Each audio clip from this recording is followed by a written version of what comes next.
You know this podcast, Bartholomew, though you may not remember it. We'll host it to you and promise to be unhinged in our opinions. If we aren't, it's hardly our fault.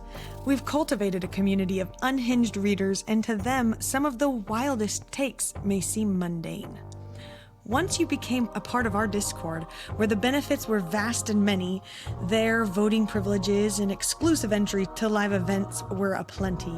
A community was built there, and you lurked through the channels, the challenges, perhaps even the retreat. You fell into the spring of friendship that came from that place. Your craft was friendship. You said the names of authors in their books. You learned how to truly read a book and how to drown in your TBR. Gasp. I'm hooked.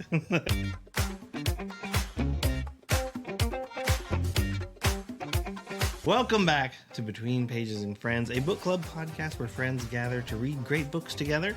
Join us for spoiler-free book discussions, first-time reader reactions, and a community that loves reading as much as you do. I'm Kyle. And I'm Lauren. We are very excited to be kicking off our first episode of The Night and the Moth by Rachel Gillig. In this episode, we will be covering the first 9 chapters of this book. That's right. We will only be talking about chapters 1 through 9, which means there will be no spoilers for the rest of this book, mostly because Kyle hasn't read it yet. That's right, because this is a book club style podcast. That means we record these episodes after reading each chapter section, so you can read and listen along with no spoilers for future chapters or books. You do not have to finish the entire book before listening. And after the episode, if you're loving the vibes here, you should head over to Patreon to get connected some more. For $5 a month, you can join our Book Bestie tier and get access to our cozy Discord, monthly book chats and live events, and a bunch of more bookish goodies. And for $10 a month, you'll be a part of our Found Family tier. You'll get early ad-free access to episodes, merch discounts, voting rights, and just a ton more ways to connect with us. It's a great way to support the show and make a ton of unhinged reader friends, and you should just totally check it out. Yeah. This month, you can check it out over here in our Patreon corner. We are reading A Forsaken Prophecy by Stacey McEwen, and can't wait to chat about it together. Yeah. Plus, on our Discord, we have dedicated channels to this podcast for whatever role you're taking. If you're a first-time reader like I am, you can hang out with me in the spoiler-free chat where we discuss our theories as we read together each week. If you've read this book before, like Lauren has, you can hang out in the spoiler-filled chats where you dive deeper into things you missed from the previous reads and laugh or be shocked at all the fun things first-time readers predict. Another thing you should check out is our series exclusive merch for The Night and the Moth at BetweenPagesandFriends.com. That's right, this is exclusive, one of a kind, and not here for long. I feel like a used car salesman. The merch will only be here during our coverage of The Night and the Moth, so make sure you snag some now before it's gone.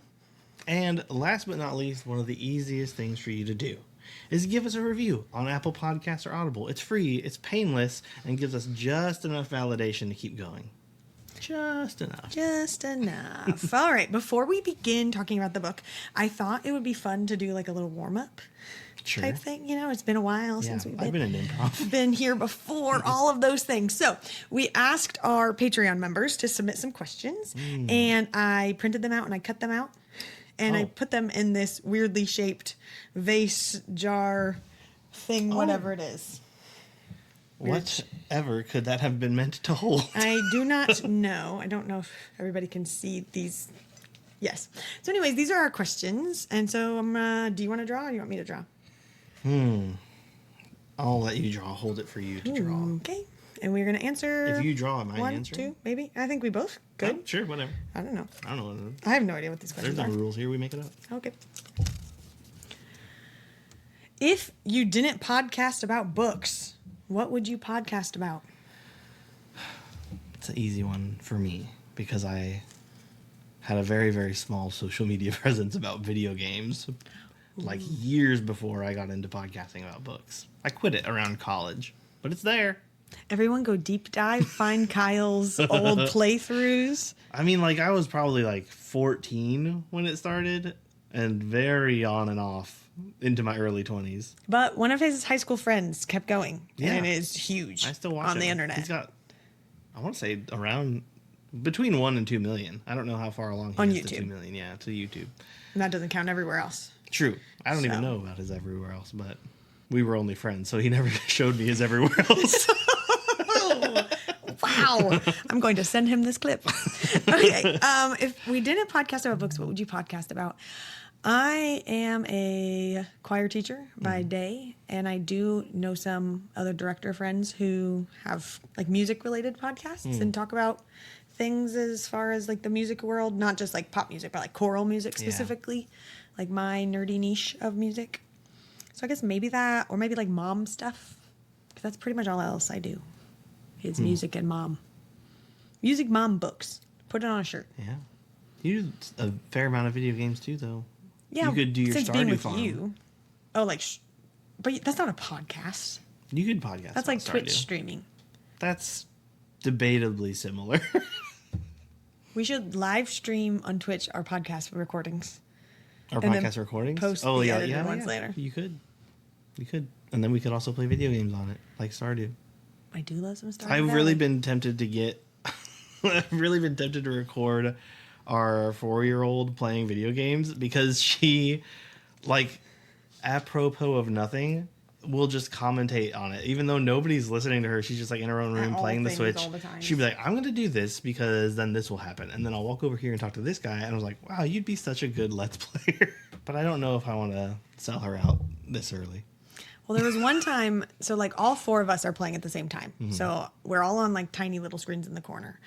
And our 4-year-old is just over there in her own little world saying 6, 7, 6, 7, 6, 7, as children do these days. And we're pretty much ignoring it. We're just doing our own thing.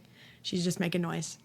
And all of a sudden she just laughs uncontrollably. And we look over and she went to the beach in Stardew Valley, if you know what we're talking about, and used one of her tools to carve out 6, 7 in the sand. And the whole time she was doing that, like very large. The best part is And both numbers were backwards. And she thought she was the most funny thing. Yeah. She was cracking up. It was hilarious. We screenshot it and shared it in Discord. So there you go. That's Yeah. it. Another one? Sure, I'll draw this time.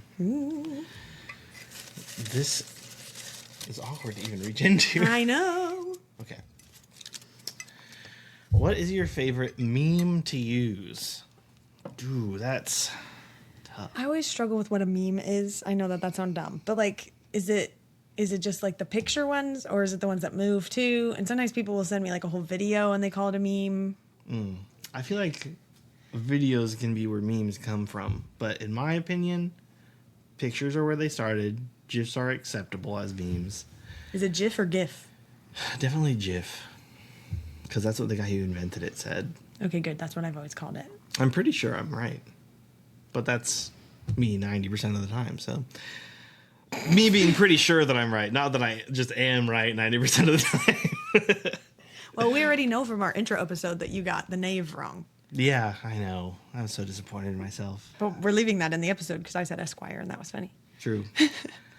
I think my most used meme that I have genuinely used a lot, but also that when we were in college, a lot of people, when it went viral, were like, Kyle, this is you as a meme. And it's the picture of that guy. I don't know his name or anything else about him. He's a white dude with blonde hair and blue eyes. The camera's really close up to him. And he just Tell me more. he just is going like this. For audio listeners, I'll explain later. But he's going like this.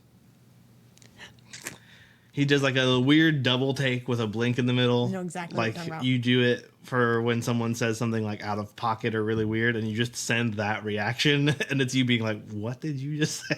Yeah, and sometimes like things are over his face and whatever. Yeah. Yeah, 100% know what you're talking about. I think mine's the one of, is his name Jonah Hill? Is that his name? There is a guy named that, but I don't know until you. And he's like sitting there and he's like, Oh yeah, and he's like just so excited and his hands are shaking. yeah. Just because I feel like I'm always the hype girl and things are happening and I'm just really excited. And I type the word excited into my little search bar. And that's what I get. Fair enough. But I don't- feel like that meme as you is often the impetus to my meme as me, because I'll see you freaking out and be like, what is going on? But on the other hand, sometimes you seeing me react to anything, you're like, oh my gosh, we're having fun. Yeah, that's true. Yeah, if you have a reaction, I am hyping that up. Like we are doing more of whatever that is. Because to get an action from you is... In action. In action of itself, yes. Yeah. That was fun. Yeah, thanks. Send more questions. 2 more questions only to replace the ones we drew. Send in more by joining Patreon. We'll be adding them to the pile, I guess. It's in a jar. So what do you call what fills a jar? We'll add it to the filling. Is that right? The filling of a jar? Somebody correct me. Aren't you 90% right or whatever you said? This is the 10. Okay. Let's start talking about the Night and the Moth. Oh. Let's list out some of the places that we've been in this first chapter section, chapter 1 through 9. Mm-hmm. So the first is that the world takes place in a world called Traum. It does not look like that to me. It looks like trauma. Without the A. Traum. This is the Stonewater Kingdom, the kingdom in which the story takes place. Our story takes place in Ashling Cathedral. It's where our FMC lives and starts the story. A main focus of this chapter section is also at Ashling Cathedral. There is also the Coulson Fair, where they go to have a party. And then we also see a little bit, or at least the outside of Castle Luricht, which is that where, how do you say it? Luricht? Ulrich von Liechtenstein. And then we see the outside of Castle Luricht, which is where the king lives. Yeah. Did you just say Ulrich? Ulrich von Lurichstein? Lurichstein? It's a lance. Hello. Well, I'll go over some of the characters that we meet in this section. First and foremost are the diviners. You have 1, the studious one. 2, the quiet one. 3, the monotone one. 4, the flirty one. 5 was there too. And 6, our FMC. Also maybe Sybil. She seems unsure about that, but... 5 was there too. I don't remember much else notable, except that they were there. They were there. We also have the Abbess. This is the full-time manager of the diviners and part-time bitch, according to one of the gargoyles. Speaking of Bartholomew, the bat-like one. And there's also a cat-like one and a serpent-like one and other animals and such, but the cat and the serpent, for some reason, stuck with me. King Benedict Castor III, recently crowned Boy King, which is a weird way to describe someone, but accurate, I guess. 17. Yeah. He has a taste for oily spring water and gambling for nudes. Then we have Rory, born on October 8th, 1984 at 4:03 in the morning. Though born in Hartford, Connecticut, Rory was raised in Stars Hollow, where her mother originally worked as a maid at the Independence Inn, and Rory had limited contact with her grandparents, Richard and Emily Gilmore, when she was growing up. Sorry. This is Rory, a.k.a. Roderick, was it Mendacious? Mm-hmm. Yes, Roderick Mendacious. A night with what one can only assume is a dark and terrible secret. And it's not the V beneath his abs because everyone's seen it and it ain't terrible, sis. Then we have Maud. You can't just move on. Now I really want to do something with the Gilmore Girls. I know. As soon as I saw Rory, and maybe it's coming off of yet another book that mentions Rory Gilmore. I've never seen the show, though. Should I watch it? Yes. Drop a comment. Yes, you should. We move on to Maud. Actually, the real comment is Team Dean, Team Jess, or Team Logan. There is a correct answer here, people, and I will be having these conversations in the comments. Better be the Dean. Ew, that is the absolute wrong answer. I know you're quoting Community right now, but Dean is the wrong answer. Yeah, I've heard. I've never seen Gilmore Girls, but it is one of those shows that I feel like I've seen from seeing so much about it. And I know Dean's not very well liked. Sure. Anywho, we move on to Maud. Another knight, this time with short cropped black hair, a no-nonsense way of commanding the other knights around her. And we also meet by name Hamelin Fisher, just another knight looking for a one-night stand who may end up having to do that on his own. A one-night stand, if you will. Because he's a knight and he's by himself. No one's laughing. Awkward silence. Last is the world building section. And so the first thing that we talked about with world building was, what is a diviner? And the first thing I wrote was, well, diviners divine. Period. That's what they do. Obviously. No, they actually drown in the spring water. And in doing that, have a connection to the gods and are able to see 5 different omens, all of which can tell whether or not the gods favor one thing or the other, whether that's the person or maybe the business or whatever the people are trying to, I guess, have divined. And then the omens themselves, there are 6 omens. The first is a stone coin, and it is with the child named the Artful Brigand. Then we have the inkwell, which is with the harried scribe. The stone oar, which is with the ardent oarsman. The faithful forester has the chime. The heartsore weaver has a sacred loom stone. And then the 6th omen has no object, but it is often revealed as a moth. I said the word. They said the thing. It's right there. A night in the moth. Okay. And then the first thing we had too was the map. Did we have any notes about the map? No, but shout out to Tim Paul. Nice map. Yeah. At the very bottom in the corner says map by Tim Paul. Yeah. We see you, Tim Paul.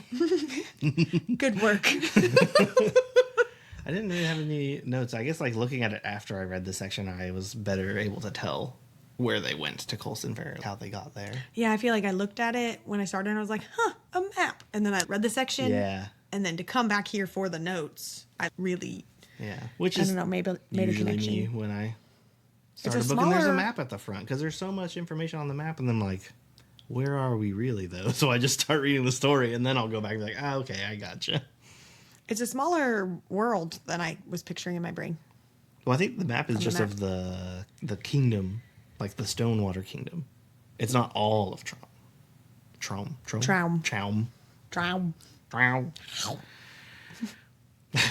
That's how you just say like it. Your mouth, your word. mouth has to like go around it. Traum. I mean, honestly though, everybody listening, wherever you are, say traum Out loud. out loud. For how long have you been 17? Oh, okay, sorry. Out loud. Vampire. Just the whole script out of order. All right. Well, let's get into Chapter 1. Chapter 1. Actually, sort of a prologue to Chapter 1 is Ashling Cathedral, is what it's titled. We start our story, which is being storied to us by an unnamed narrator. They tell us that we know this story but don't remember it, and give us some details about how we or whoever the story is being told to once came to the highest tour of Traum, as one does. It doesn't give the vibe that this person really vibed with being where they were, saying the stone and the flowers both stole the warmth from their feet, and they skittered about the cathedral that was built there like an insect, air quotes. So we get the picture of someone maybe overwhelmed by this place and perhaps not altogether welcomed there either, like an insect, in air quotes. We also hear that they had blood staining their lips, fell into a spring, spoke the names of the gods, and learned how to read their signs, and then also drowned. So that's pretty wild. The teller of stories says that even though this part of the story isn't their favorite to revisit, the rest of the story could not exist without it. Oh, and they keep calling us, or the listener, Bartholomew. And that's what happened in this chapter. And my first thought was, am I Bartholomew? But after finishing this section, I might just be being told the story by Bartholomew? Maybe? I think everything is Bartholomew. This table is Bartholomew. This microphone is Bartholomew. That camera, Bartholomew. We are Bartholomew. We are Bartholomew. Okay, so my first note from this whole book. What? Okay, my note was, to tell a story in some part is a lie, isn't it? And I wanted your opinion on that statement. Is to tell a story a lie? Yeah. But how? Because you're telling a story. A story in and of itself is fiction. And I mean, even if you were to say this is like a, what is it? Like a historical fiction, or even just historical, like biography, it's still a lie. I mean, history is written by the victors, and you got to lie a little bit to make yourself seem better. So any story ever written has a little bit of a lie in it.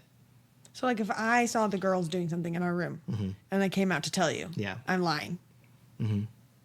What? Because you have a personal bias. Whatever they're doing in their room, if it's bad, I think you might come out. Even if you're telling me accurate information with maybe a tone of, you're in on this now. I'm telling you this story so that you will act. And it's a little bit of a lie. Not to say that only you do that. I mean, like... So it might not be the words I'm saying, Yeah. but maybe, like, the way it's coming across. Yeah. Or even, like, So that a word left out. Yeah, so, like, the intention of the story is changed. Yes. Because of the way I'm saying it. I mean, like, if you... Okay. Yeah. Even if it is historically accurate to a point. I think if you took, like, person who wrote about a war from either side, there would be inconsistencies because they're both lying, leaving things out or changing things slightly to make them seem like they were in the right. I think there's an intentional way of doing that, but I don't think that's everything. Yeah. So. All that to say, yeah, I think every story's got a little bit of a lie to it. Even if you don't realize it. You lie to yourself so often. Well, yeah. That... I don't know. We're getting too philosophical for note number 2. So sorry. Move on. Yeah. My last note for this little section, because it is a very little section, he says that in this cathedral, the person he's talking to, you learned how to dream and how to drown. I just wrote, I can do both of those things in my sleep, so not a huge hurdle in terms of education, actually. You don't have to learn how to drown. Don't have to learn how to dream. Probably the first 2 things you're most likely to do when you're born. Oh my gosh. I hope you don't drown when you're born. Like, that's not a likely thing. Actually, that's pretty fair, because babies can swim right out the gate. I'm moving on. I don't even have. I don't even have. Okay, chapter 1. We're finally here. 6 maidens upon a wall. This chapter begins with 6 maidens upon a wall. Gosh. Their eyes are covered by a shroud. They are on the Ashland Cathedral wall, and they are trying to watch as the boy king enters the cathedral. Their names are 1, 2, 3, 4, 5, and you guessed it, 6. She like stopped right before 6, 7. She really. That meme came out and she was like, I'm gonna have to kill this character off early. I mean, I'm lucky for her that she wrote this beforehand and she didn't include it. Okay. They're also accompanied by a bat-like gargoyle who calls everyone Bartholomew and at the moment is telling off a fly. And our female main character's name is 6. She's looking around and she notices 5 statues that are faceless, hooded figures, each holding a different stone object. One statue holds a coin, another an inkwell, one has an oar, a chime, and the final is a loomstone. After 6 gets up there, her friend takes her apple and chucks it into the road. And they finally see the boy king himself, Benedict Castor III, a.k.a. Benji, enter the tour with his knights, one of which is particularly memorable. She winked for those listening. Yeah. A wink. Then the girls play a game where they draw to see who gets the short straw, to see who has to be the one to divine for the king, and of course, it's our girl 6. And once we enter the cathedral, we meet the abbess, who is also covered in a shroud, but it covers her whole face, and she begins the process of the divination for the king. So my first note from this section is when Bartholomew, or the bat-like gargoyle, is telling off a fly, and I just thought that was hilarious. And he was like, hold on, I'm going to extract you from the snare. And then it says, he did not extract the fly. He went on lecturing the poor insect about the dangers of flight. I'm immediately laughing in chapter 1. Bartholomew is so cute. Is that a foretelling of what is to come? Is our FMC going to find herself in a trap and he's going to say, you got to get out on your own. Sorry. I don't know. I randomly thought I think it's actually a foreshadowing of how cute this bat-like gargoyle is. Probably. Could be that. Speaking of foreshadowing, my very first note in this section was just that we got some object imagery with the 90-inch statues holding the coin, inkwell, oar, chime, and a loomstone. I have a feeling that these have some deeper meaning, possibly related to stories, because each of those items could relate to stories, or fate after reading a bit further. Also, interesting that immediately after seeing these, we see 5 maidens wearing the same garb as our protagonist, making them 6 in total. Is there a secret or missing statue, I ask? Second time reader? I don't remember. Fair enough. Keep reading. And then, unfortunately, so early on, we encounter the first red flag in this book. Is it in the Red Flag Diary? No, I actually wrote it in my notes before. I wrote it in the red flag diary because it was so quick. I've never been so quick to flag someone down. Well, maybe we should explain what the Red Flag Diary is. The red flag so you diary, can pull sure, it yeah. out. I have a red flag diary here. I usually would write in, but I didn't have it next to me. And this was so egregious. I actually just wrote a frowny face in my Kindle and came back to it later. Oh, yeah, because you have the Kindle Scribe. Yeah. Draws little pictures. Yeah, I do. But this is my red flag diary. It has a lot of notes on, so far, mostly MMCs and the terrible, awful things that they do. But yeah, I fill it out as I go on, finding red flags in characters and telling them to not be such terrible people. So What's the red flag you got? First one for the book? Yeah, number 5, as was said in the Not recap. flag number 5. Person number 5. Yeah, person number 5. Diviner number 5. Mambo number Mambo 5? number 5. Ladies and gentlemen, Diviner number 5. Okay. That's how she does her readings. Oh my Look. God, what is it? The abbess just, ladies and gentlemen. Diviner number 5. Oh, okay. Her red flag 6 was eating a nice, tasty apple. It actually wasn't that nice or tasty of an apple. But 5 threw it away. And although it may not have been sweet, it's a waste of my favorite food. Follow up to this situation. Oh no, the dark mysterious knight's horse ate the apple, and now she'll have to credit their inevitable relationship to that apple wasting ginger. Is 5 a ginger? I She was a forgot. ginger. Yeah, she had orange hair, is how she was described. Yeah.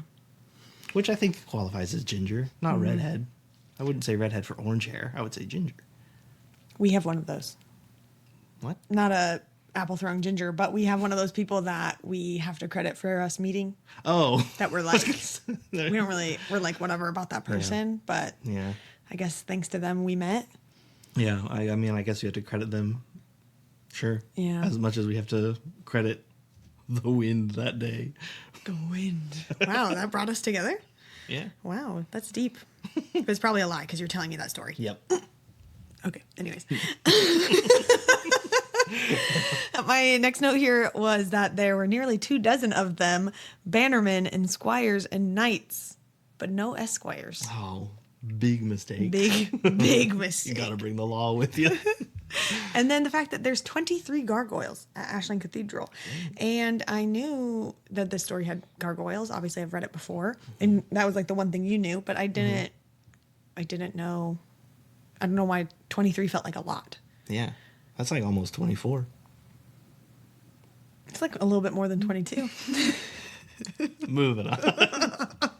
Anyways, but no two are alike, and the one that seems to be sticking around a little bit is the bat-like gargoyle. It says he has protruding brow, fangs, claws, and wings like a bat carved behind his back. And I think that the reason that this gargoyle is loved so much by the book community is because he is a bat boy. That's what it is. He's a bat boy, and no wonder everybody loves him. We have Bat Boys here in Branson. They're an automotive repair shop. What? Yeah, it's called the Bat Boys. I'm sure there's no, like, relation. Like it's like a company? Yeah. I do not remember that. I don't even... But I know where I'll be tomorrow. Next time my car breaks down, I guarantee you nothing like the actual Bat Boys. Interesting. And then obviously we love him because he calls everything Bartholomew for no discernible reason, Yeah. which is hilarious. And then we get the Boy King, Benedict Castor, and his mysterious knight. We soon have our gargoyle that everyone loves saying that he washed the divining robes this morning. It was an abundant chore. I'm within myself with fatigue. And I just made a note saying also me whenever I have to do the part of laundry that machines don't do for me. Folding? Yeah. Yeah. Abundant chore. Oh, that's funny. She corrects him when he says, I am within myself, saying, like, actually the phrase is, I am beside myself. And he comes back with, if I were beside myself, there would be 2 of me, and the washing would have taken half the time. And I just wrote, I like this guy. This is where I started buying into the hype of Bartholomew. And then she sinks into the pool of liquid to divine, and all I can think of is she's like a medieval precog from Minority Report, and that night is going to be her fantasy Tom Cruise. Ooh, rescuing fantasy her. Tom Cruise. Yeah, rescuing her from the Minority Report system. Wow. I don't actually remember anything from the movie Minority Report. Okay. My dad went on a trip to another country, and while he was there, he bought a bunch of pirated movies. This would have been like early 2000s or 90s or whenever this movie came out. Sure.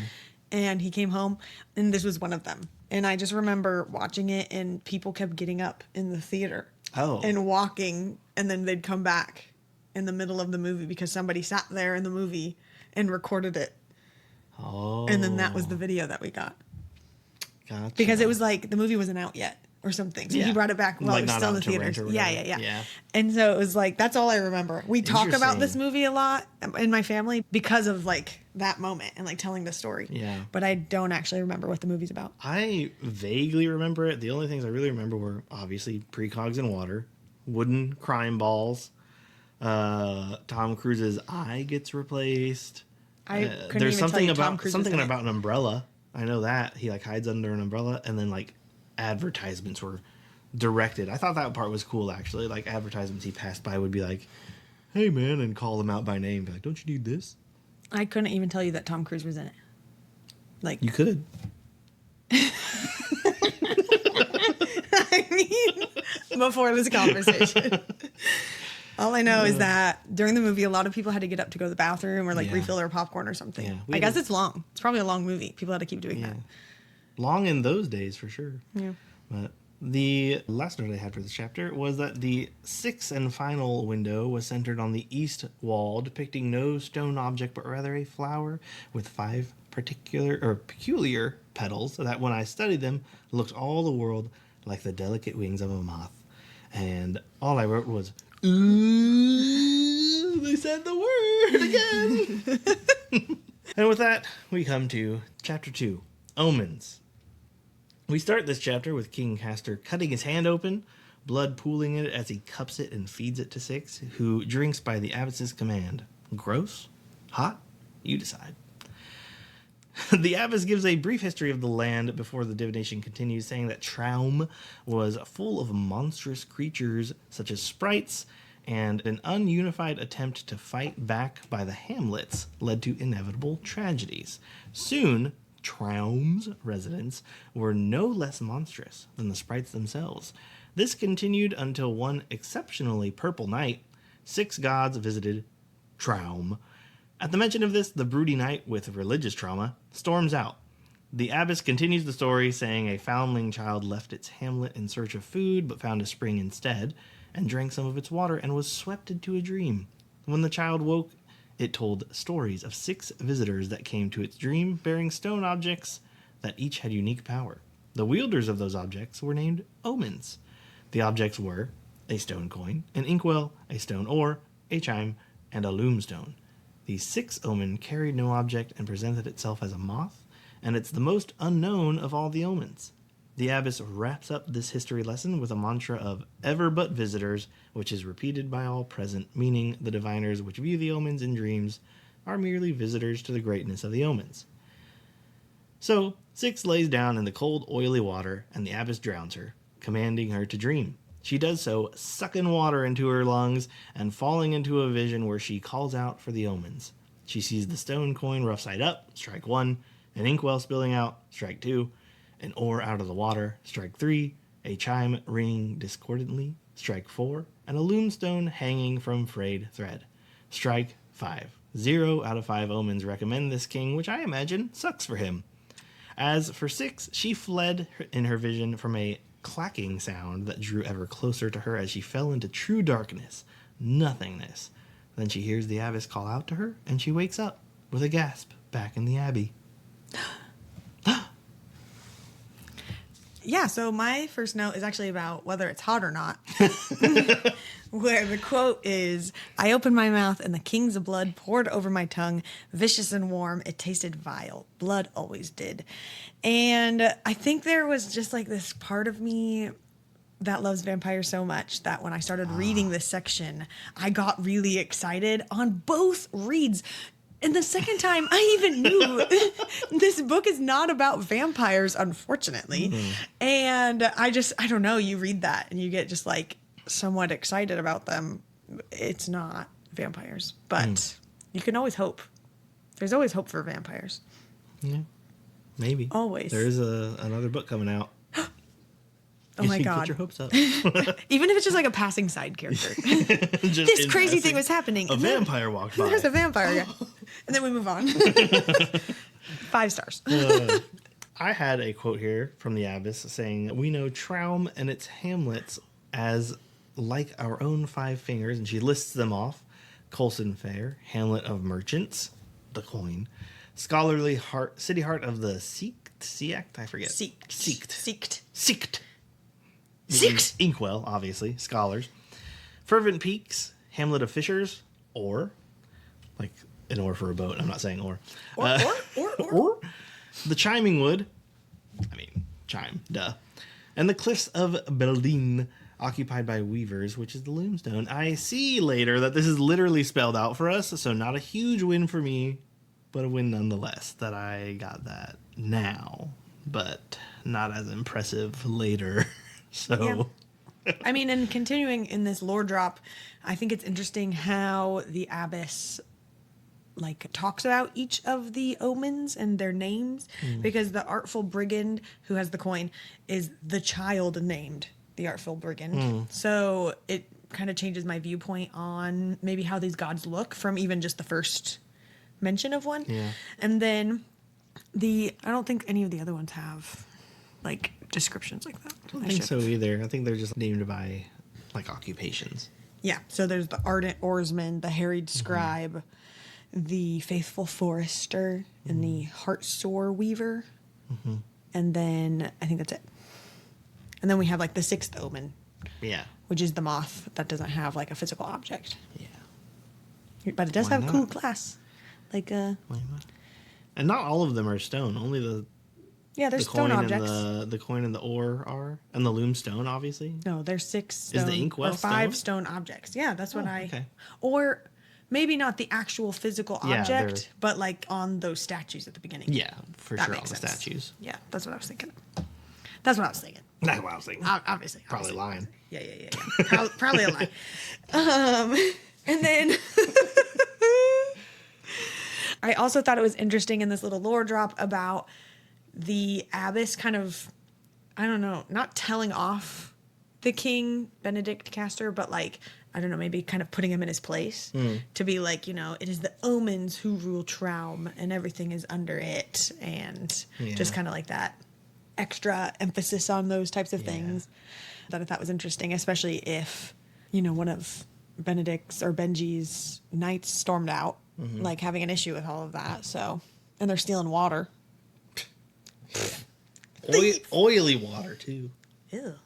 I don't remember it being described as oily. Yeah, she sinks into the oily spring water. I don't know why it's oily, but it's described as oily. Sure. I guess I just imagine a nice pool. Like a little hot tub. like a little hot tub size. There's a little button on the side for the jets. You see they have to kick everyone out of the pool like an Adult Swim when they do divining, everybody out. You see the diviners there at night. The little timer on, a really old hotel with a little timer. Anyways. And then we do meet, we don't really meet the knight from the road, but he does storm out with one baleful look over his shoulder. He kicked the ancient wood door shut behind him. Like that? It's interesting that he kicked the door behind him. Yeah. He looked over his shoulder and did a back kick. Yeah. He wanted the drama. Yeah, he did. He's so broody. I'm here for it. I'm so here for it. I guess, Get on board, Kyle. He just needs to... I need to know more, Let's keep reading. We'll get into that later, yeah. Yeah. During this vision that she has as well, she says, coins. I had fallen upon a bed of coins, hundreds, thousands of coins stacked in a dark room. And I wrote, oh my gosh, was Kingfisher there? It's the one coin he was looking for. That's funny. And then, I'm so proud of you for remembering the books. you know, if there's one thing I'm good for, I don't know. It's not remembering Not things. remembering things usually. It's not remembering things that feel important to others. Like your name. He's my name. No, just like the public in general. Yeah.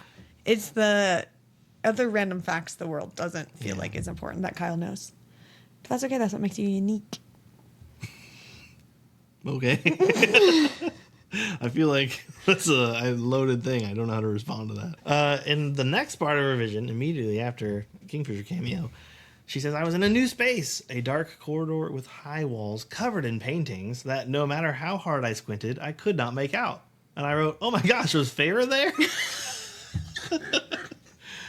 I wasn't expecting that, no. I could see where the other one was going. But yeah, overall, not a great read for our king.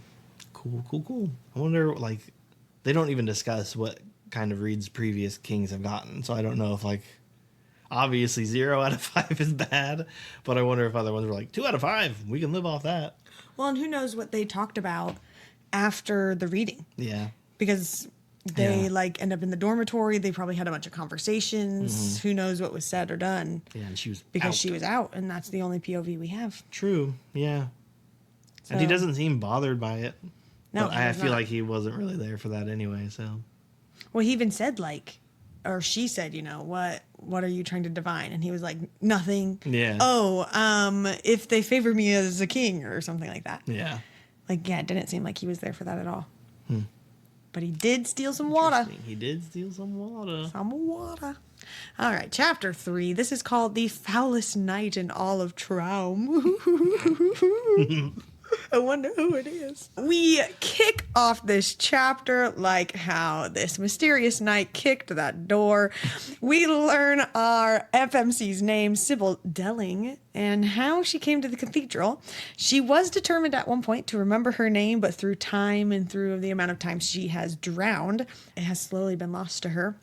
She does wake from her divination to learn that the abbess has offered to let the king and his men stay in the dormitory. She decides to go for a late night snack to find a guard on duty named Moth, who tries to keep her from the dining commons, but when she enters, she finds a half-naked knight, the same one from the road, and they find the king himself. The king was holding a flagon, which I did not know what a flagon was, but from context clues, I'm going to go with a water bottle filled with Ashling spring water, which is apparently oily. She smells the water and then throws up all over the knight's boots, and she runs away. But she doesn't make it far before the hot knight catches up to her, and after some witty banter, we learn that hot knight's name is Roderick Mendacious, or Rory for short. He shares his idleweed, which helps her nausea, and then he saunters into the night. Saunter. I think it says saunters. I don't find Probably myself does. writing that word, but Yeah. maybe. Yeah, probably don't find yourself writing flagon too often either. No, I do not. Is it not a water bottle? You laughed at me. I know. It's like a... Like a water skin? now I'm blanking on the word. A Stanley? Big old mug thing. Like a flagon of ale. You think flagon to describe what a flagon is? No, it's like a flagon, you know? Oh, okay.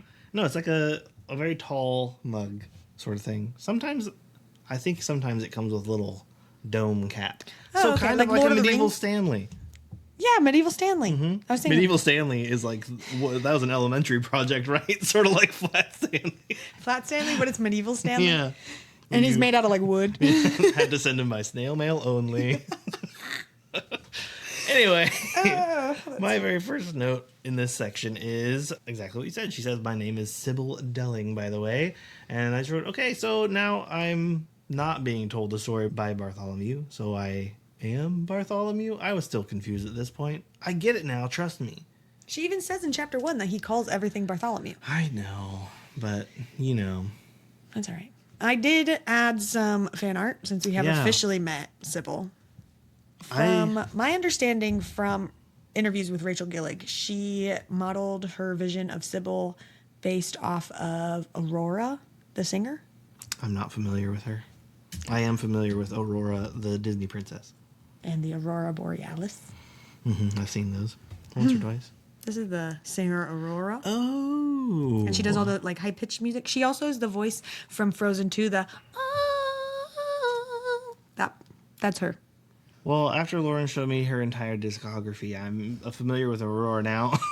I will say, though, that I didn't picture... This image has sort of more of a blindfold.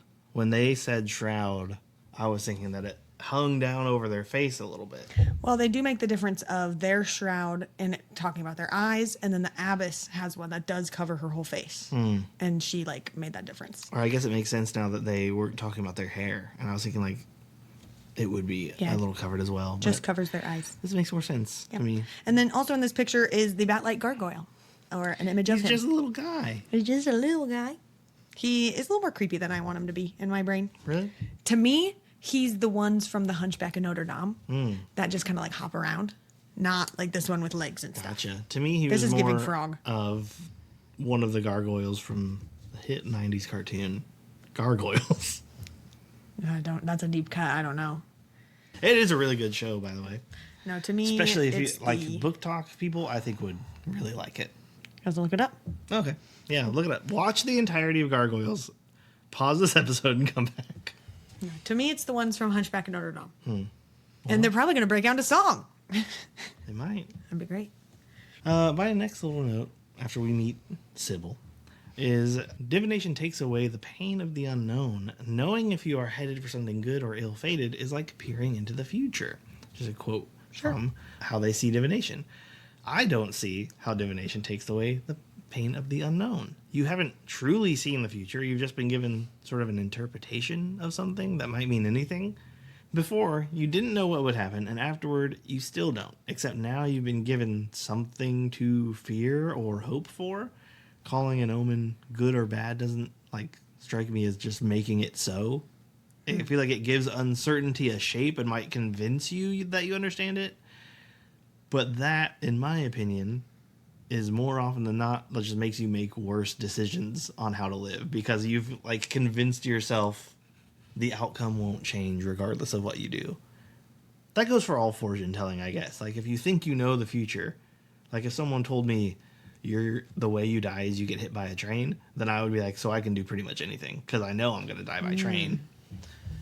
But then that may not be true, and I end up jumping off a building thinking I'll be fine, and then I die. But then... I land and a train runs over me. But then it's Bruno's fault. Yeah, but we don't talk about him. No, we do not. I thought this part was really funny from our bat-like gargoyle where Sybil wakes up, or Six wakes up, and she throws up immediately. And it starts with the bat-like gargoyle being like, I scrubbed those stones this morning. And she was like, I was the one who scrubbed them. And he said, I labored to supervise. And I feel that. Yeah. Specifically thinking about when our girls have to clean their room. I was thinking the exact same thing. Like, they may be the ones physically moving the items, but it is a labor to supervise that activity. And to be fair, they rarely are the ones physically moving the items. It's us being like, pick it up. There you go. Now walk over here and put it down. I've had to like crane game them. I'm holding them and like, you pick it up and put it here. Yes, that is a labor to supervise. Yeah. Absolutely. I thought this was funny, and my first note was actually that this is Kyle's view on this, but I decided to change Kyle's name to just introverts in general, where it said, the abbess offered him, being the king, the dormitory. Perhaps she pitied him, and what a useless thing pity is, for a guest is always a kind of trespasser. And I was like, this is the Kyle's view on having guests over. But maybe it's just all introverts. Can I get that on a doormat? A guest is always a kind of trespasser. I mean, if you don't want people coming over, I like people. I'll have people over all the time. I'll stay up talking. I'll do the Midwest goodbye where we start at the couch and then we're like a little bit closer and a little bit closer and then we're even in the driveway. Yeah. They're even in the car driving away and we're still talking. The studies that are done where it's like, you spend so many days of your life on the toilet. How many days of my life have been wasted waiting for someone who is integral for me to go home as they talk about nothing to people talking about nothing? This is not about you. This is about the Midwest in general. This is about me. No, because you're not as bad as some Midwesterners. You're pretty good. You've got a system. You've got a way out. But others, The Midwest, you know what's wrong with you. Fix it. I'll talk to you, Midwest. He can go home. It's like, that's all you are home. This is our home. And then we meet Maud, and I did put a fan art of her as well. It says dark cropped hair with ornate bronze, gold, and silver rings. And I didn't feel like this had good pictures of those, but Yeah, like the rings and stuff. yeah, she is very tough, very sharp edge, all the things. Also, we're just talking about fan art, and obviously if you're listening to this podcast or even watching on YouTube, you can't see this art. But we do share this in our Discord conversations for each chapter section. So you listening, check out on Patreon, get in our Discord, and you will see the fan art we're talking specifically about. If you are a first-time reader, please do not look up fan art. Always have a trusted friend to look it up for you. I don't sound so bad. But fan art does include spoilers, and it's hard to narrow your search to not receive spoilers. So just be careful out there. That's what they need to add to Google. A spoiler-free thing. Like they have images in shopping. You search something and click spoiler-free, and it'll give you what you need to know, the basics. Yeah, but how, out of an image? I mean, I feel like it's just hard. Google will know. They know enough about us. That's fair. Anyways. So Sybil goes into the dining room, much to Maud's telling her no and saying, don't go in there. She still does. And immediately, this is the description we get. Bent over, boots unlaced, another knight sat upon a long wooden table. He wasn't wearing armor or chainmail or a tunic. He wasn't wearing anything at all above the haphazard lacings that kept up his trousers. My note was, tell me more. And then we get more. It said, the half-naked knight slid off the table. I kept my gaze stubbornly aimed at his face and nothing below it. Not the lean muscles etched into his abdomen, not the sharp V they made over his hips, not the line of dark hair that trailed from his navel into his waistband. My note says, thank you. I also think it's really funny, though, that her description is like, and I kept my eyes at his eye level, not, and then painfully describes all the things that she definitely wasn't looking at. But we finally get his name, and his name is Roderick Mendacious, also known as Rory, and I did put another fan art here for you. I see his armor is on in this one. Yes, his armor is on. He's holding his coin that we saw at the very end of this chapter section. And then also this one, I felt like I tried to pick a picture of Rory that is more what I view him at maybe in this moment, where he does have charcoal under his eyes. But it is described, even in this chapter section, that it was like smudged. And so there's a lot of fan art, I feel like, where it's like he almost has a shroud himself, but it's just black. Like raccoon makeup. Like, yeah, like it's aggressive. And maybe there's a part in the book that happens and I just forget. But I feel like it's always this charcoal and it's always too much for what I would personally find attractive. So this fan art specifically is not as aggressive. It's there. For you. This fan art's for you. Yeah, this is definitely for me. Thanks, Ivy Gwendolyn, for this fan art specifically for Lauren. 100%. Thank you, Ivy. So, yeah, good stuff. Roderick Mendacious. It's kind of a cool name. Just saying. It's too many syllables, but I'm here for it. It's a long name. Well, they do, Rory. True. Well, they talk about a traveler that drank from the spring, and now the king is also drinking spring water from a flagon.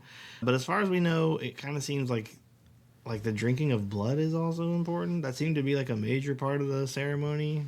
Maybe I feel like that's partially the reason why nothing's happening for him. Also, drinking versus drowning. But it does say that the kid from the tale got lost. He just drank it. Drank it like a trough. And he was swept into a dream. So I guess I get it why they would try it, but is he drinking it, or did they just have it in the flagon? I thought he drank it. Well, my note says he's drinking it, but that doesn't mean that it does, because I could be lying there. That's a story I'm telling. I'm never going to trust anything anyone ever says again. That's how I live my life, and I'm fine. And I'm fine! Oh my god. All right, keep going. We go into chapter 4. Blackmail, for instance. We see the diviners waking after a night of mild revelry, debating the benefits of castrating a knight who got down and dirty with 4 while conveniently never mentioning he was married. They spend a bit of time bemoaning the less than chivalrous acts of the knighthood they met, saying that it did not match the image of a knight that they should build for themselves. They then say that the diviners themselves are meant to be above reproach, but most are divine in public but human in private. No one comments on that irony. We then get a look at Six's exes. First, a young man who spent too much energy getting naked and had none left to spend after.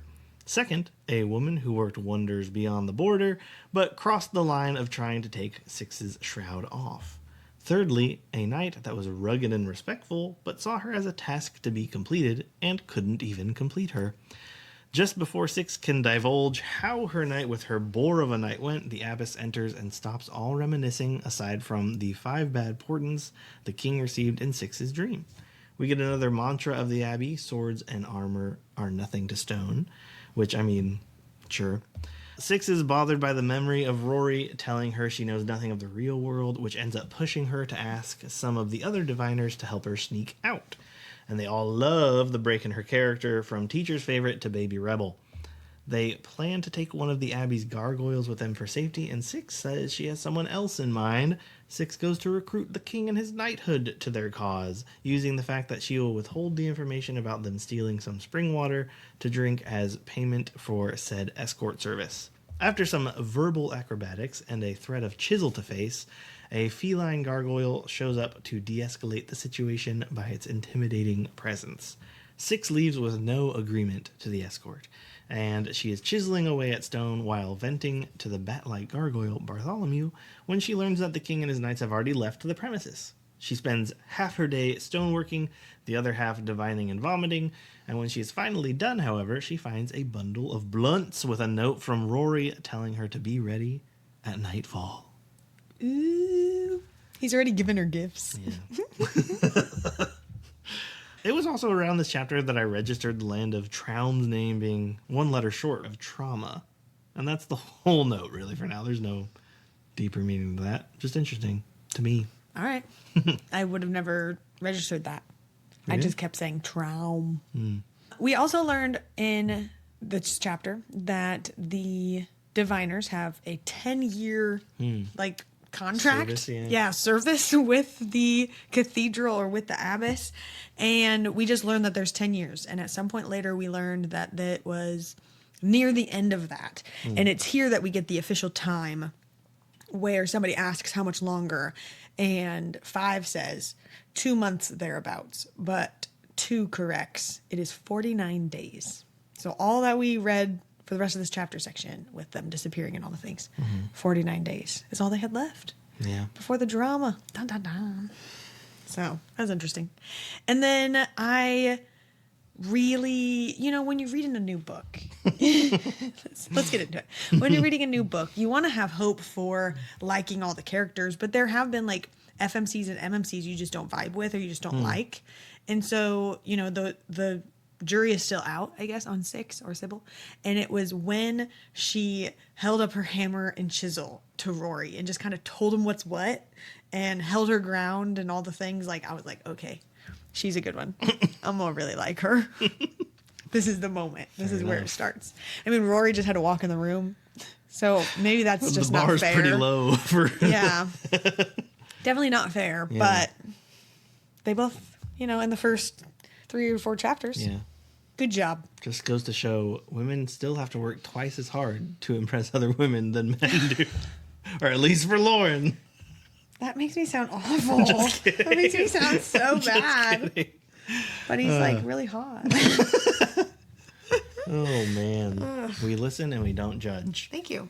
The king is surprised that the diviners are not paid monetarily. Six responds saying the abbess saved them from destitution, gave them a home and a purpose, and made them special, and that is our payment. And at this time I wrote, so you're saying your payment is being allowed room and board in exchange for the abbess's cult until you have no use to her. Still doesn't sound that great. Cool. Great. Lovely. And then at the very, very end of this chapter section, I thought this was interesting because I am doing an immersive read for this. So I am reading with my eyeballs and I am listening to the audiobook to get the full experience, as everyone should, in my opinion. And I just think you get best of both worlds. You get like little things from each, and I don't know, it just really brings the story together. But at the very end of this chapter section, she finds a note from R, which assumedly is Rory, and there's 6 twigs that smelled sharp as a needle, wrapped in a leather strip, idleweed. Tied around it was a note, and it just said, "Be ready by nightfall." And then the parentheses says, "The idleweed is to spare my boots, don't smoke it all." But in the audiobook, that's all you hear. The idleweed is to spare my boots. But in the book, with my eyeballs, the word effing, the F word, is there, and it's like scratched out. So I thought that was interesting that the audiobook doesn't read that, but it was in the book. Yeah. And I also think it's interesting that he scratched it out. Yeah. We should get a new piece of paper. It's like such a small note. Such a small note. And also why, like, she can still read it, so Yeah. why cross it out at all? But Yeah. Get some white out. yeah, whatever. So now we get to a next section of the book. It's called Coulson Fair. Coin. The only portent, the only prosperity, the only god of men is coin. And here we go. Chapter 5 is called Sprechts in the Glen. The girls are high, like super high, and they're dreaming about what life would be like after their 10 years of service is up. And once night falls, they leave the tour and head to Coulson Fair, accompanied by the knights. Sybil decides to take a turn in the grass with a guy named Hamelin, who ends up being a dick, but like not in the way she really wanted him to be. So she doesn't follow through, and she leaves him panting in the glen. And that's pretty much what happens in this chapter. Yeah. I mean, everything at the beginning of the chapter was kind of fun to read. Them just like immediately doing what he told them not to do. First of all, smoking all the idleweed. All of it. And then just talking about how they want that to be their whole life forever. I decided that I think I like 4 on paper. I know in real life I would never get along with her, though. But on paper, I think she's a fun character. And then I put a little picture of a nun with a glass of wine in her hand going, because that's how I picture It's exactly what she's doing. 100%. I think 1 and 4 are my favorites. It's like 1, 4, and obviously 6. Interesting. I have not ranked them. If 6 was any other number, would you view her different? Like if 6 was a 3? Like not that character of a 3, just the number 3. Like if she was a middle kid instead of the youngest child. Is this like that game where it's like, okay, 6 is a 10, but she's a 3. Do you still date her? No, but for real. I don't think so.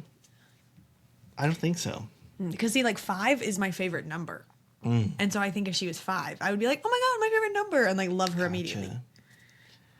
No, I can't think I hold any favor to like the different single digit numbers in any way. I've also not really ranked them. I've just decided that I'm in the story with 6. I like 4. Well, I don't think I've ranked them either. I just like 4 and 1. Rank them now. I don't know that I would know them enough. 4 1 6 2 2 3 1 4. Who's left? I don't know. Somebody call that number though. Tell us who answers. And if it's a pizza place, order us one. So the knights show up. The girls all exit their room, dormitory, whatever you want to call it, where they stay. And the quote says, Rory leaned against the cottage wall, scanning the line of diviners. He had no business telling me from the others, my face hidden in the shadow of my hood, but his gaze halted the moment it crossed me, dark eyes narrowing in an unspoken challenge. I raised the remains of my idol weave, shot smoke out of my mouth at the sky. Rory scratched his nose with his middle finger. Stop, when you do it's not funny, but when he did it was cute. I'm just giggling and kicking my feet. Yeah. Like they don't even have to like communicate like with words. It's just cute. Their chemistry is everything. I'm so here for it. I am loving every second. They're so cute. That's fine. And all he did was flip her off. It's so adorable. Yeah, my main notes really from this section were about Hamelin Fisher catching 6 as she falls from the sneak out wall. I gotta say, I'm disappointed that the Knight mod emphasized the do not have too much fun rule didn't end up being Six's escort. Their name was Tori. And we might have had like a Tori and Rory love triangle sort of thing going on. But with Hamelin, she does take him off into the grass to sort of get away from the group and maybe have a little fun. But he says to her, imagine the influence being wedded to a daughter of Aisling. And I just put a gif of a girl getting ice cold water dumped on her. But there's more.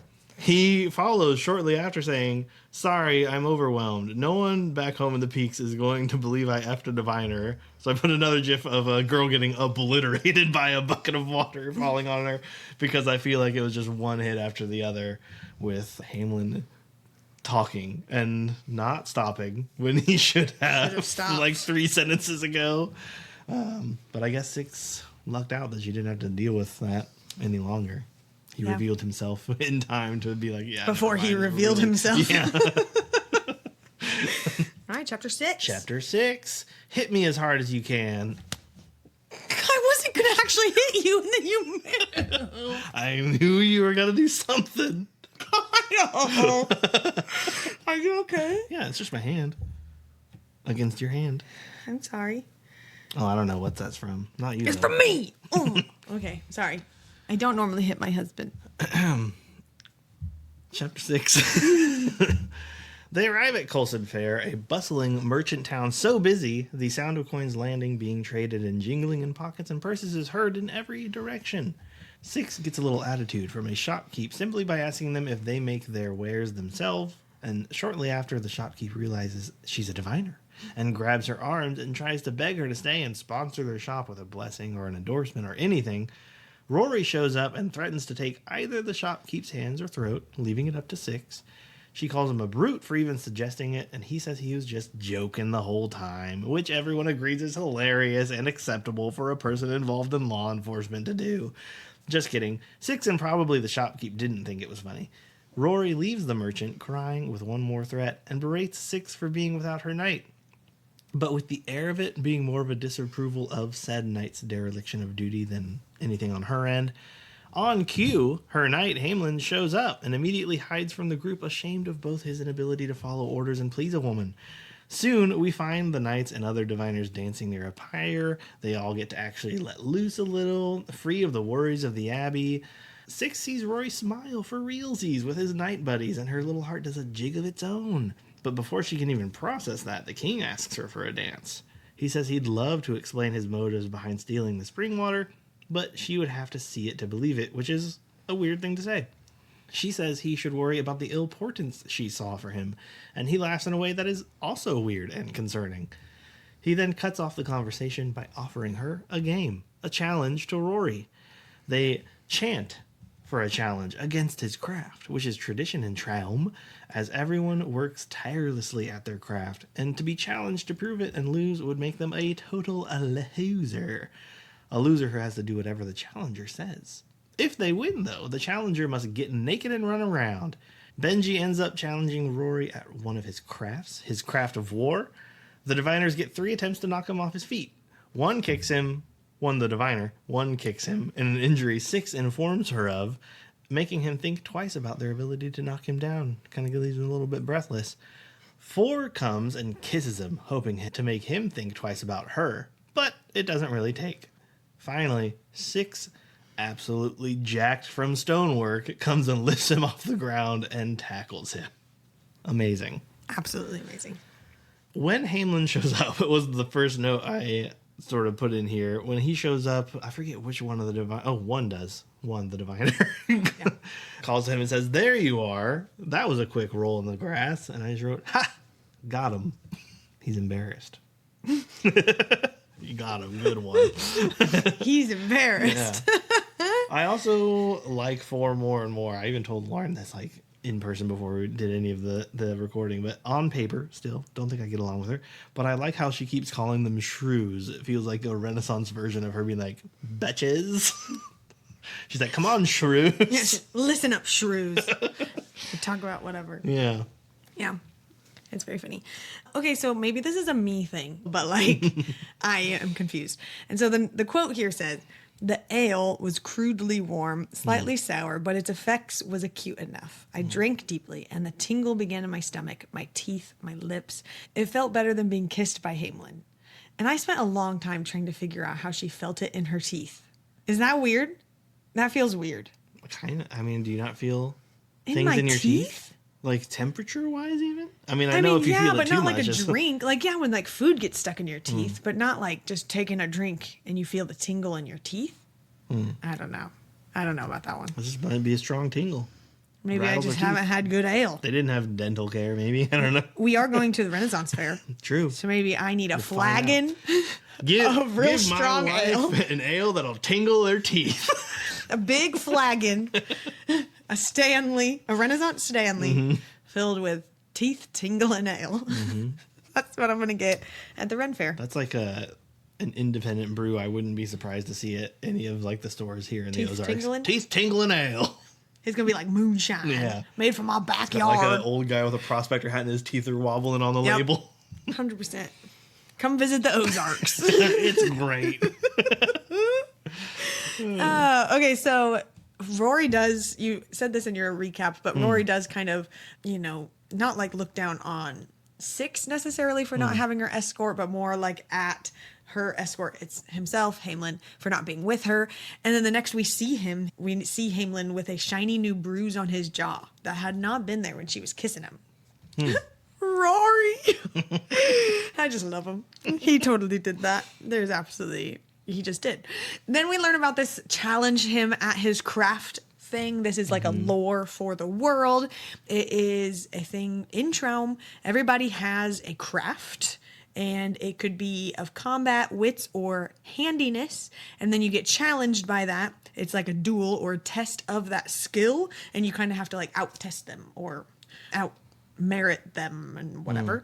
And then the game that they're specifically playing is if Rory chooses to not participate, he has to go run around naked. And if he does participate and he wins, then the king has to run around naked. And if he loses, then he has to do whatever the king tells him to do. So I think this is a really funny part with 4 being like, so basically it's a chance to get everyone naked, then challenge him at his craft. And she's like yelling at it with everyone.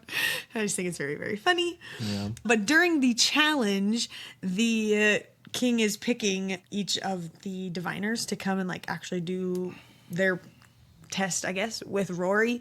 And at one point, the king says, "The pretty one." And it says, "Rory's eyes flitted to me, but the king's finger and the knighthood's collective gaze was trained on 4. But he looked at her." That's so cute. My. He did. He did.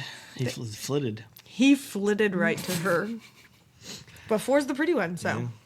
Apparently. And she's your favorite. Yeah, but I still wouldn't get along with her. It's probably another reason why. Well, call me Rory, because I'm looking at 6. And you're looking with the collective of everybody else at 4. Dang, I went with the flow. Dang it. I'm unique. My last little thing was just a meme I put in. I titled it 6 whenever Rory asked for a kiss, because he did ask for a kiss after she tackled him. But then it's just a gif of Wonder Woman suplexing Darkseid, which is a really big dude if you don't know who Darkseid is, but Wonder Woman suplexes him. Stop talking in that voice. I don't even know what you said.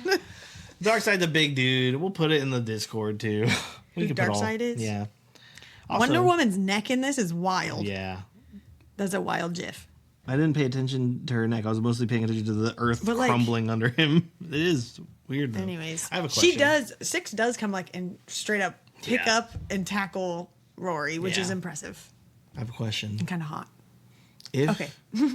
if you had a craft to be challenged at, Oh gosh.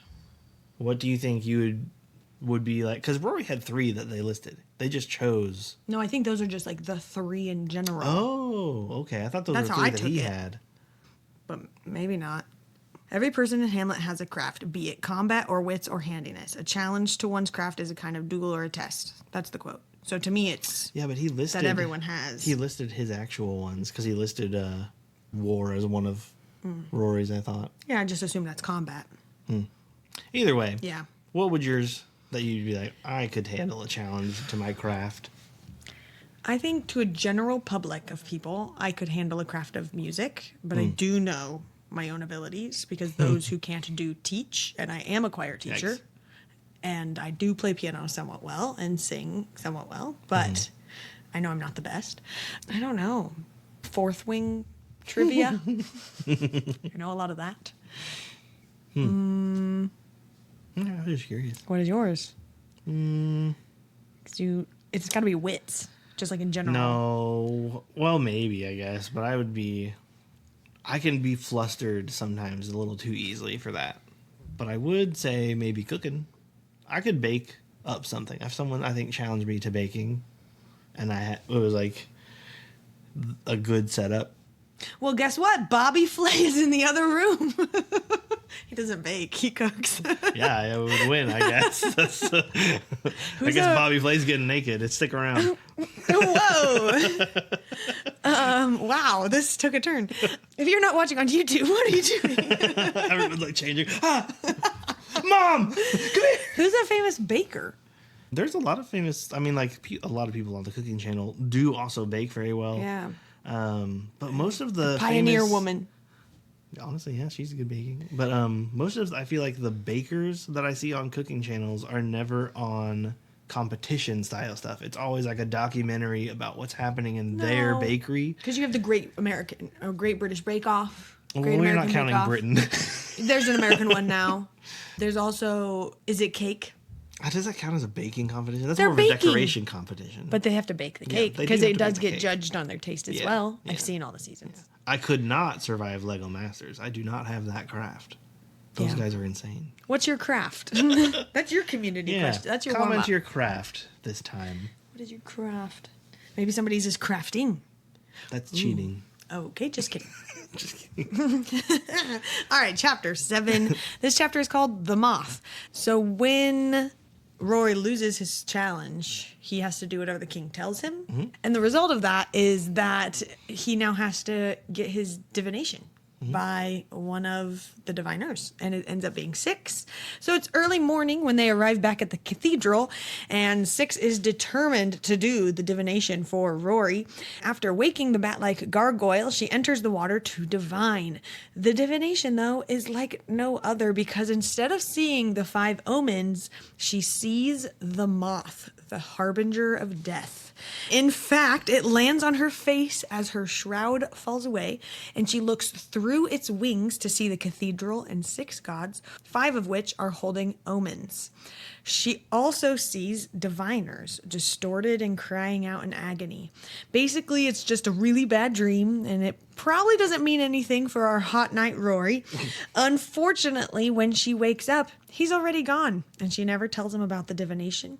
She makes it back with the other diviners for bed, and when they wake up in the morning, 4 is gone.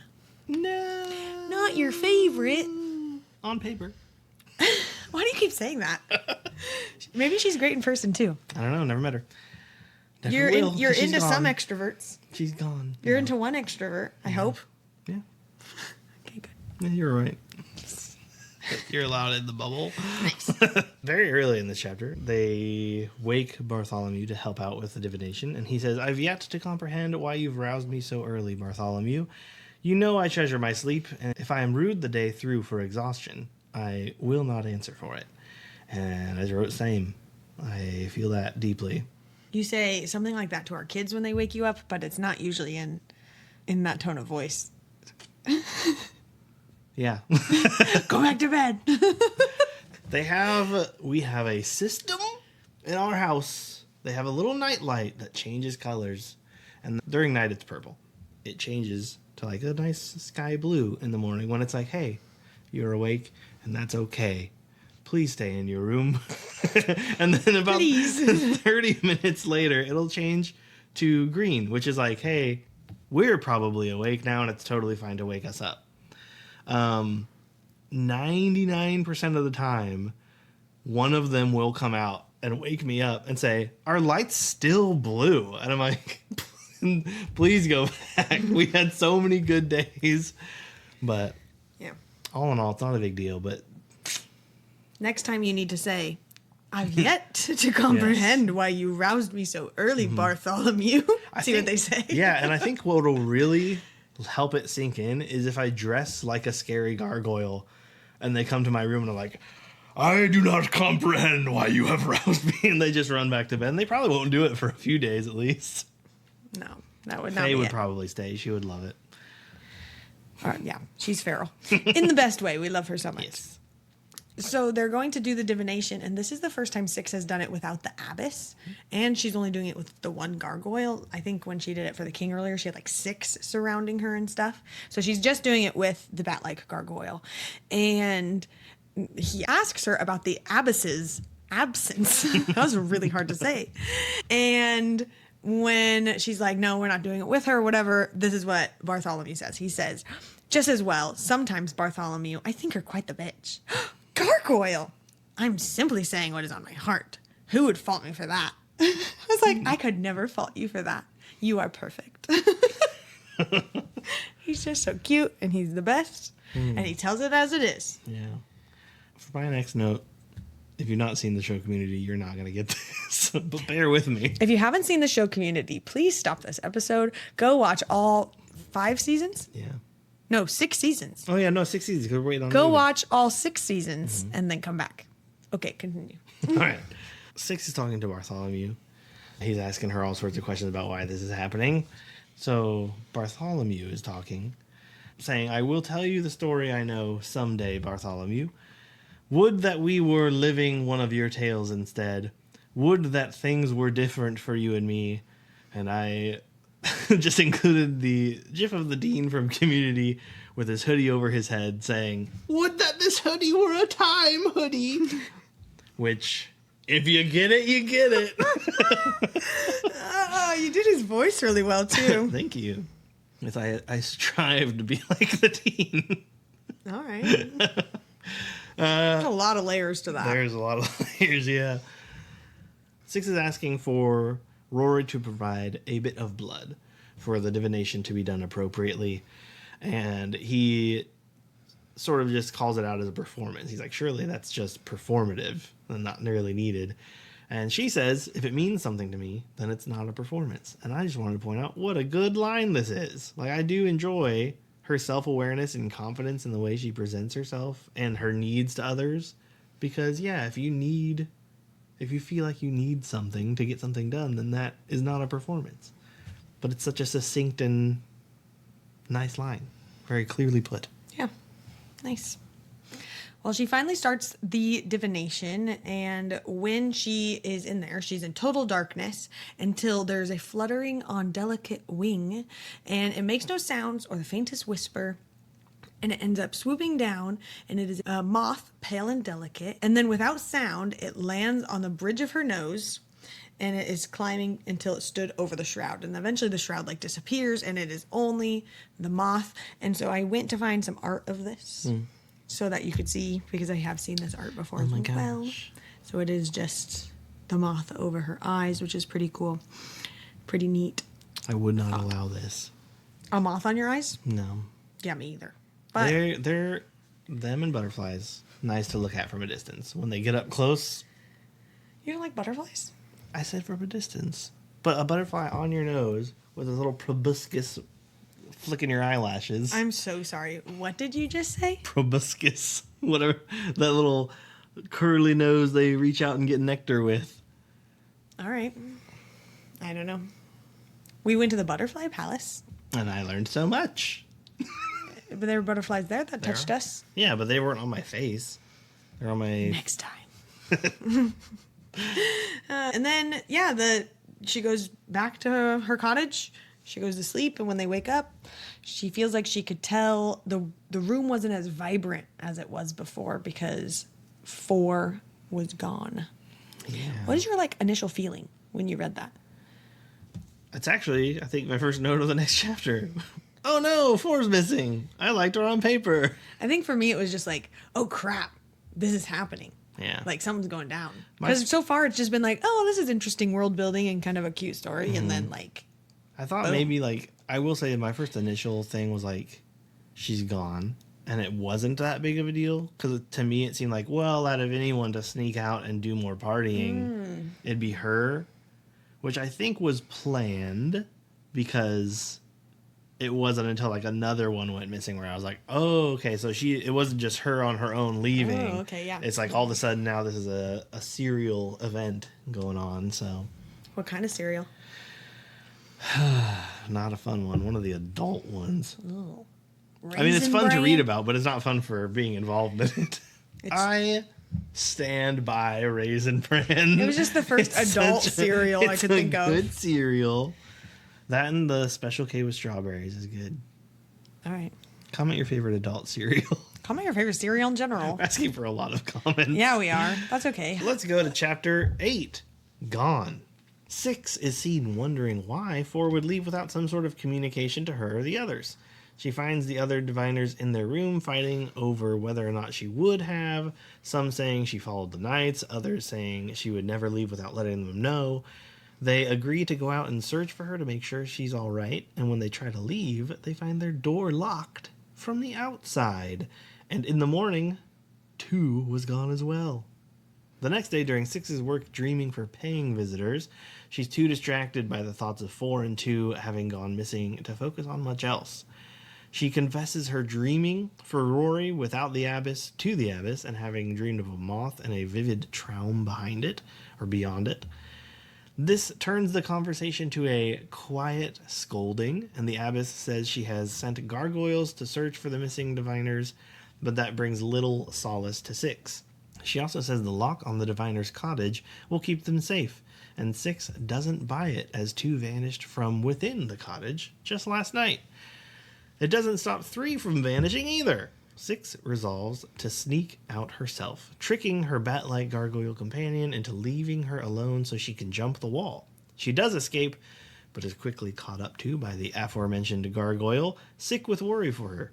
6 tries to get into Castle Lyric, but is not allowed due to the late hour and a guard that is a big stickler for the rules.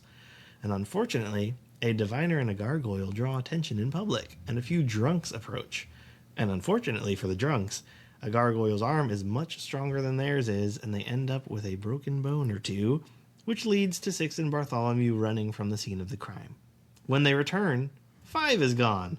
Only 1 and 6 are left in the room, and 1 is distraught, understandably, to the point of going against one of the core tenets that the diviners abide by, removing her shroud to see herself in the mirror, saying, "What's happened to us?" before putting it back on. They fall asleep comforting each other with stories, but when 6 wakes, 1 is gone. When breakfast is delivered, 6 attempts to escape the cottage, but is thrown back in, given a bleeding head injury by a serpentine gargoyle.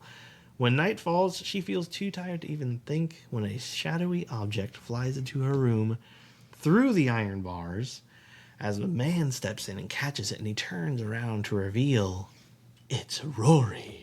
A man. Yay. Yeah, and like I said, my first note is 4 is missing. Oh no. Yeah. But with like more emotion behind it initially. Oh no. Oh no. Yeah. You liked her on paper. I did. I liked her on paper. The on paper qualifier is hilarious. This is at the beginning when just 4 was gone and 6 is trying to figure out what happened, and everyone's trying to like tell her, you know, she just ran off, she's just, you know, out partying and all that kind of stuff. And she says, "She wouldn't run off," I said for the 100th time, not without saying something. And then the gargoyle says, "Perhaps she did. Something is a fairly common word after all." And so my note here was just, I wonder what Rachel's dad is like. And if that's where she's getting all these like gargoyle jokes. Like, did she live a life of constant dad jokes like this? Or did she really have to like explore a side of her? Or is it, dad jokes. yeah, or like a different side of comedy or whatever. Or was this just always like living dormant in her, waiting for the right character for it to come out? There's a dad joke in all of us. Well, like, living dormant. My relationship with my dad, Yeah. when we are in person, we will talk about everything and, you know, have a great relationship. But 99.999% of our text messages to each other when we're not together is just like, I send you a dad joke. He sends me a dad joke. I send a dad joke. Ha ha, that message. He sends me one. Ha ha, that message. Or good one. and that's Yeah. about it. Yeah. So to me, like, I could write a character I get you. like Bartholomew. Yeah. I obviously didn't fully grow into dad jokes until I became a dad. But my dad, I mean, the shows we watched together were like Whose Line Is It Anyway? And all those shows, very, very dad jokey looking back. So, Yeah. Well, if you got any good dad jokes, send them to my dad. Or send them to me so I can send them to my dad. And if my dad is listening, hey, Dad. I got no jokes right now. I was going to try to come up with one. Jim. We have a line from the Abbess here. She's talking to Six during their little confrontation, pretty much. She says, "Fear is not an outward-pointing compass, my girl. You should not let it guide your way. The omens, their signs, are the only true measure of what is to come." And I wrote, "Boo, your measurements stink and you stink. Also, stop calling her my girl and my special girl. I don't like that. That's weird." Ew. My girl. Our oldest daughter thinks if a character says darling, that means they're the bad guy. Instant villain. Yeah. Hello, darling. So I do love to pull that card. We do. Darling, would you take this to the trash? I think it comes from Captain Hook. Yeah. You Wendy know, Darling. Wendy Darling. She was really into Peter But I'm pretty Pan. sure her last name is Darling. Yeah. Isn't it? Yeah. Either that or he just said Wendy Darling often enough that everyone thought that was her last name. I honestly can't remember Ooh, how the true interesting. story went. Like the Lost Boys maybe just thought, oh, that's Wendy Darling. I literally couldn't tell you, seen too many iterations of Peter Pan to know the true Yeah. story. And what is a true story? And It's a they're all lie. lies. Coming back to that. Okay. After Bartholomew catches up to Six and joins her on her little escapade out of the cathedral area, he is sort of being real pouty and sobby and just, being childish, I guess you could say. She says that she does feel comfort for him being there, though, saying, "I might have told him how the night did not seem so dark or frightening with him at my back, but he was being a petulant little ass, so I said nothing."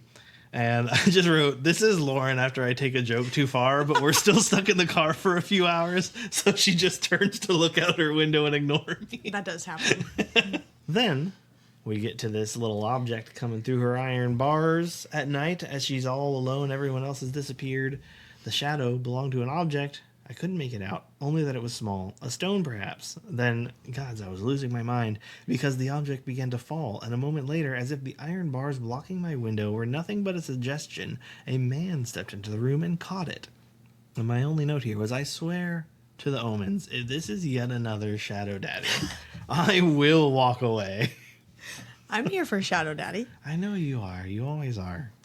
But I've got so many Shadow Daddies. What do I do with all of them? Oh, man. Too many Shadow Daddies.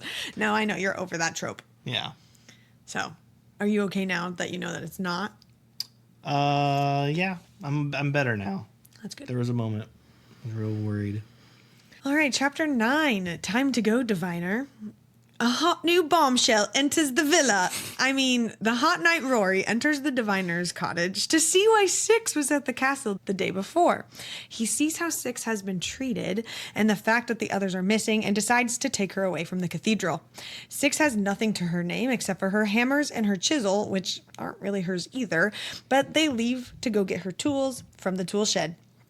Along the way, they are blocked by many doors, which Hot Knight Rory uses his mysterious item to help them walk through the walls.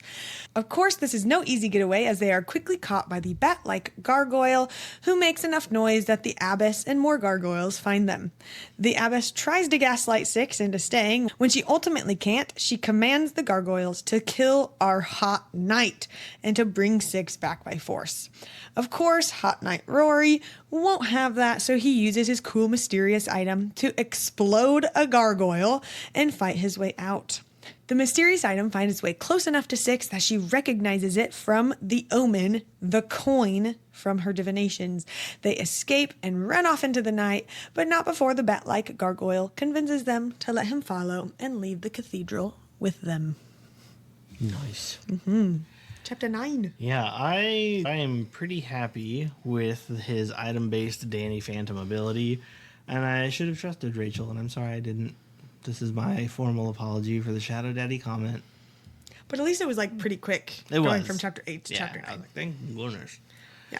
And my second note was like, yo, this abbess sucks, am I right? Yeah, she gives this like whole manipulative speech, basically opening her arms, beckoning them, and then just says, "Kill him," and then turns around and walks away. Yeah. Into like the fog, into the distance. Yes, and the gargoyles attack, and pretty much the instantaneous next thing to happen was he flips his little coin into the air, and the line by itself outside of a paragraph was, "And the gargoyle, ... exploded." And I wrote, "What?" And included the GIF from Galaxy Quest of the guy go, "And then it exploded." Oh, that's a good callback to a movie too. That's a good movie. Galaxy Quest Another is a good movie. Answers to my dad joke past. Yeah, that's a good one. But I really like this part because this is our bat-like gargoyle saying, "Take me with you, Bartholomew." And she says, "What?" And he says, "Is my voice too quiet?" He hauled in a breath and shouted in my face, "Take me with you, Bartholomew. I don't want to start over again and again and watch children dream and never see beyond this place. I don't want to be in the middle of the story anymore. Please." He wrenched open the shed door. "Take me with you." And I wrote, "Take him, please." And of course they do. And then it ends with, "Allow me the privilege of taking you to the king." And that's where we leave it. Dun, dun, dun. On the road away from the cathedral. Yeah. So, from me, the rereader, to our first-time reader, Kyle, what are your initial impressions and current thoughts on the characters? I like it on paper, which is good because that's where it is. For real, though, I think it's a good setup for both the characters and the world. I'm liking the intro to what seems to be another item-based magic system from Rachel Gillig, which I'm all for, since I really enjoyed the one she created in the Shepherd King duology. I'm not totally trusting of really anyone at this point, but I specifically don't get a great vibe from the king. I feel like something is hidden in his motives, and that rarely bodes well.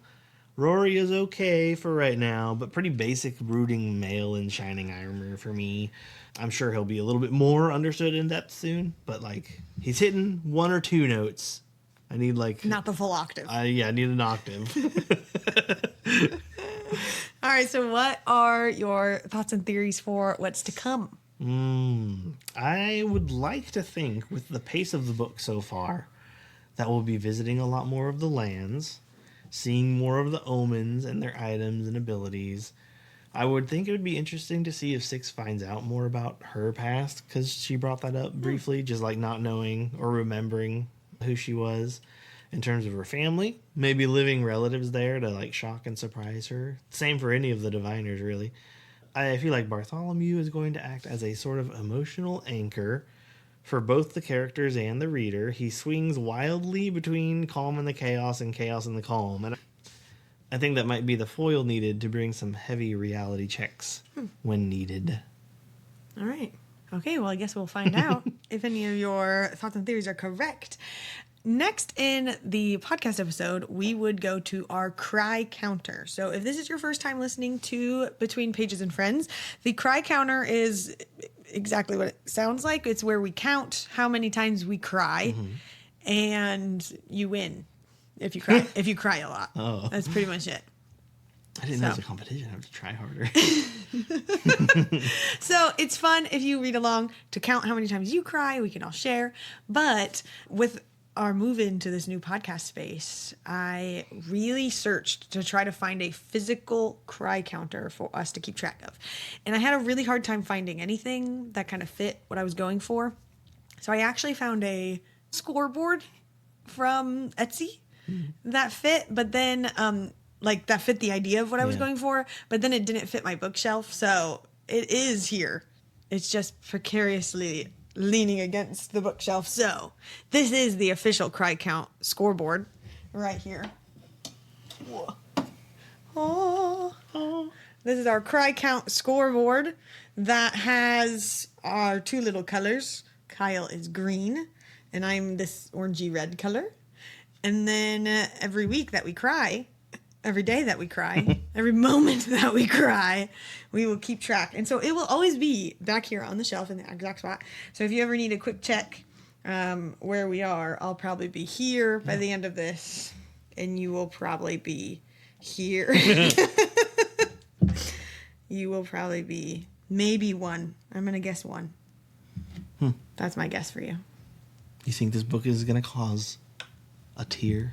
I don't know. I don't even know if I'll cry that much. Go with that. So that's me at... No, it's going to be more like 6 or 7. And you at 1. That's my guess. Okay. So we'll see. So make your own cry count predictions. And keep track of your cries throughout the whole read. And we'll keep track of ours. Yeah. I will say... But right now we're both at 0, so... Yeah. I will say, since the Tuma, I've talked to Lauren about this too. Something about that trauma, the trauma, if you will. It has been easier to cry for me. I have found myself... He's been crying a lot. A little easier to cry. Even just like telling me, I saw this TikTok and it's not something he would normally cry over. And his like eyes are all watery and stuff. They're cute. It's been very cute of him crying. So maybe you will. Maybe. But also I feel like you're the kind of guy that now that we've talked about it, you won't do it. Yeah, I don't know. Yeah, but I guess we'll find out because we will be keeping track on the cry counter. We'll check next week. All right. Well, we hope you'll read along with us. Check out our community on Patreon and send this pod to your favorite people so they can read along too. Share your thoughts with us in the comments as we go. Head over to our Patreon Discord to chat with us and other listeners about each episode. Next week, we are continuing The Night in the Moth, and we will be reading chapters 10 through 16. Our reading schedule is posted on Instagram if you would like to follow along. Yes. And don't forget to check out our website, betweenpagesandfriends.com, for our latest merch and all of our links for staying connected. And until next week, thanks for reading with us. Bye. Bye-bye.